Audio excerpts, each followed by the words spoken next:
Welcome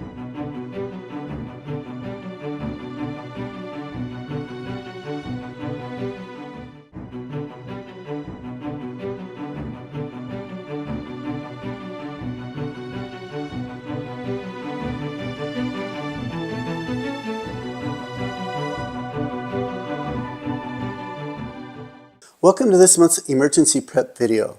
We've covered a lot of subjects in these videos over the last year, and today we're going to do a miscellaneous video on a few items that we just haven't got to yet.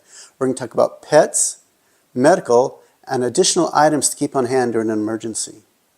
So let's go with today's presentation. Be prepared. Pets and miscellaneous items. So first, pets. For pets, we're going to rely on Petco's website. They have care sheets for a variety of animals. You can see the list here: amphibians, birds, and more.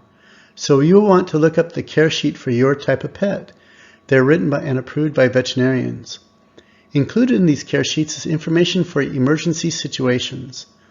There are pet emergency kits, as well as the evacuation and sheltering in place information. So go to their site and look up their care sheet you are interested in. I'm going to cover the emergency highlights of their dog and cat care sheet. And this dog and cat care sheet is found in the body of the email. Disaster preparedness planning for your dog or cat. Your dog is likely your sidekick, an important member of your family, and one that looks to you to get their daily needs. However, it's also important to remember that they'll also look to you during moments of crisis. Let's look at a dog and cat emergency kit from these care sheets.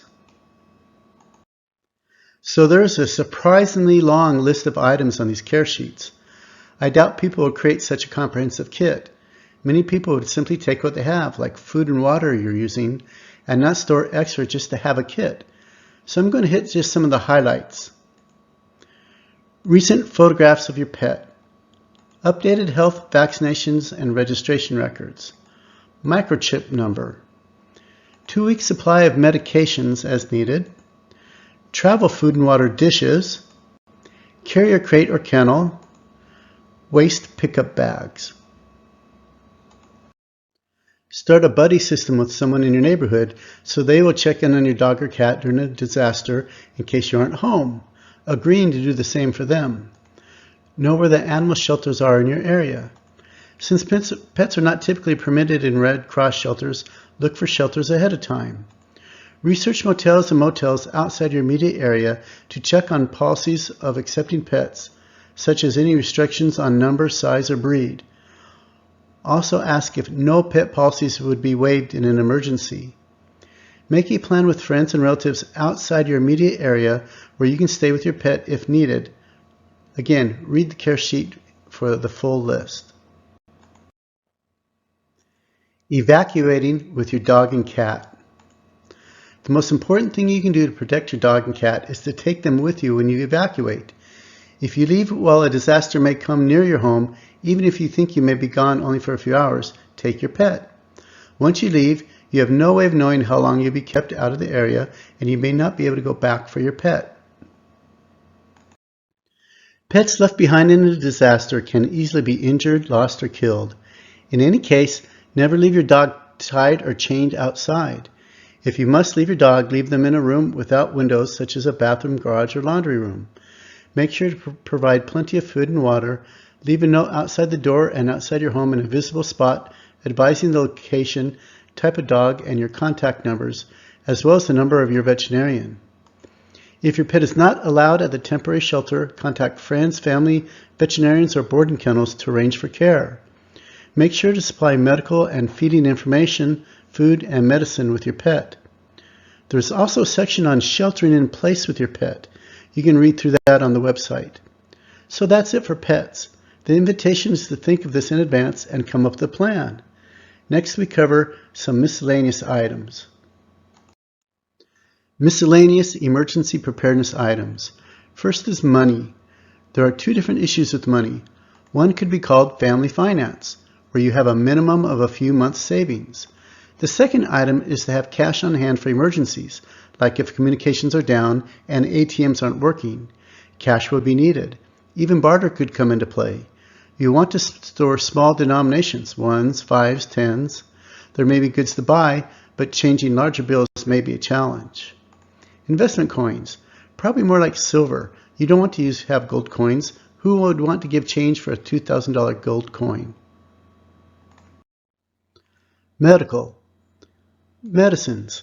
Keep accurate records of amount to be taken. Keep current meds. Special needs. Wheelchairs, oxygen. Spare prescription glasses. You might want to use an online discount glass store for a backup pair. Not having prescription glasses in an emergency would be challenging. Vitamins and minerals. Supplementing vitamins and minerals is important if living off food storage, as you may not have a well-balanced food supply, and there will be few, if any, fruits and vegetables. Use a multivitamin. Importantly, these products include multiminerals, which is very much needed. Vitamins need to be solid or pills, especially vitamin C. Liquid vitamin C quickly loses its potency and is not well suited for long-term storage. Gummy bear type of vitamins most likely have a very short shelf life as well. Sanitation. We could probably do a video just on sanitation. For cooking, paper plates and utensils. Toiletries, remember COVID, including cloth diapers, which are reusable. If there's no running water, sanitation becomes a serious issue. So you want small and large plastic bags, buckets, shovels, and sawdust. At the very least, you will want to have the plastic bags. Miscellaneous equipment. Some of this we've covered in past videos. Tools. General tool kit. Wrench for closing off utilities. We'll cover more of this later. Forcible entry tools. Pry bar, sledgehammer. Spare parts. Spare tubes for bikes. Extra water purifier filters. Cooking fuels. Depending on what type of stove you have, charcoal, sterno, propane, wood. Manual wheat grinder. Firewood.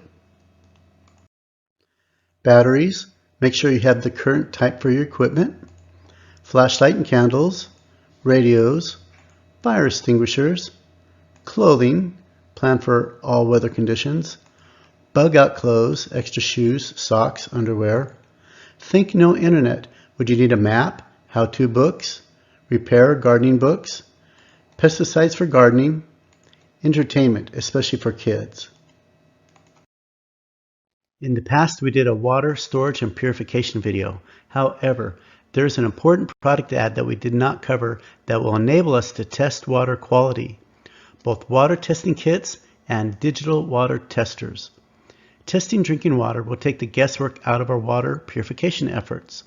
The paper kits should be accurate, but will run out eventually. They're around 125 strips per bottle. There are inexpensive kits up to more expensive products. The digital models can be used over and over, but require batteries. It may be the best strategy to have both the strips and the digital product.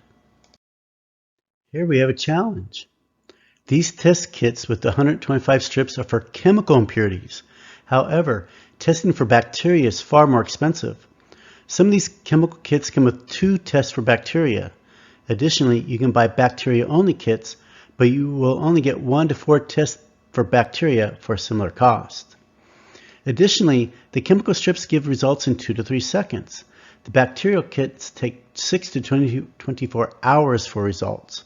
So it will be much cheaper and easier to test for the chemicals, but bacteria may be the most important testing that we will need to do.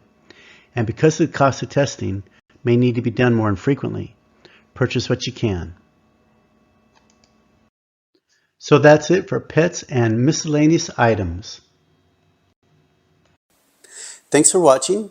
Hopefully you got some good ideas for things to work on. Stay prepared, and we'll see you next month.